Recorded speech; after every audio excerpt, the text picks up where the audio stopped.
Ese es un trastorno clínico patológico del sistema nervioso central que se produce como consecuencia del compromiso de los vasos que lo irrigan. Esta disfunción se debe a la alteración circulatoria.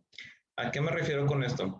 Que cualquier alteración de las arterias cerebrales puede causar un EBC. Este puede ser por un coágulo sanguíneo, unas placas de ateroma o por un sangrado. El EBC se divide en dos, en EBC isquémico y EBC hemorrágico, siendo el EBC isquémico el de mayor incidencia con 80% y el EBC hemorrágico con un 20%. Muy bien, en un EBC tenemos que tener en cuenta que vamos contra el reloj y el diagnóstico debe ser muy rápido, ya que se considera una de las causas de muerte principales en México. Muy bien, y tenemos alrededor de 3 a 4 horas de ventana terapéutica. ¿Qué me refiero con esto? Que es en la ventana donde se podrá optimizar el tratamiento o la rápida acción. Esto quiere decir que tenemos desde el momento que al paciente le dieron los primeros síntomas hasta que llega al hospital para poderlo atender correctamente y que el daño no sea tan grave.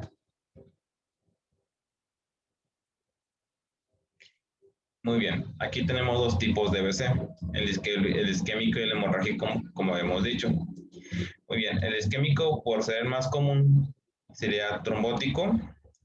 Aquí donde serían donde se formarían placas de ateromas en las arterias cerebrales, causando que no haya flujo sanguíneo, causando isquemia, causando un EBC. En el embólico sería cuando un émbolo es causado principalmente por un TEP, que sería trombosis venosa profunda, que será la placa de ateroma se fragmenta y va viajando hasta una arteria cerebral, y esa arteria cerebral la ocluye, impidiendo el paso de sangre, causando isquemia. Y el hipóxico, que sería causado por intoxicación sería por ahogamiento o sería intoxicación por monóxido de carbono. Muy bien, y el hemorrágico sería una hipertensión arterial, una hipertensión arterial sistémica mal cuidada o una angiopatía amiloide, que sería cuando la acumulación de la proteína llamada amiloide se acumula en las arterias cerebrales, causándose una oclusión, por ende un aumento de presión y como consecuencia una hemorragia. Muy bien. En una vez tenemos que tener en cuenta los factores de riesgos. Los factores de riesgo nos servirían para darle mejor pronóstico al paciente, pero esto los dividiremos en dos, en los que pueden cambiar y los que no, conocidos como modificables y no modificables. Los no modificables serían edad avanzada, el género masculino, historia familiar con EBC. Estos serían los factores que no puedes cambiar. Y los modificables serían lo que sería hipertensión arterial, diabetes mellitus, esto me refiero a que esté controlada, tabaquismo, etilismo, por decir algunos. Aquí no es donde nos importaría serán los modificables, donde diríamos al paciente que no haga esto, esto o esto, o que tratará bien su diabetes o hipertensión para bajar los riesgos de un EBC. Muy bien. En los signos y síntomas del EBC hay que tener en cuenta que son dependiendo de dónde tengas la oclusión, donde tengas el EBC, perdón, ya que darías diferentes síntomas dependiendo de dónde es, como por ejemplo sería la arteria cerebral anterior, tendrías hemiparesia contralateral de piernas y brazos, esto quiere decir que perderías fuerzas en piernas y brazos, desinhibición, que a la persona, por así decirlo muy bruscamente, le valdría madre, sería un poco más grosero y agresivo, y perseveración del habla, que la persona habla, pero sin sentido, bueno, sin dar sentido a sus palabras. Y la arteria cerebral media sea hemiparesia o hipotencia o hipoestesia contralateral de brazos y rostros y piernas, dando como ejemplo a las afasias. Las afasias serán como afasia de Broca o de Wernicke, que será como la parálisis parcial de la cara. Y la arteria posterior, que sería como ceguera y agnosia visual. Aquí tendríamos, para hacer un diagnóstico correcto, basarnos en qué tipo de arteria cerebral se ocluyó,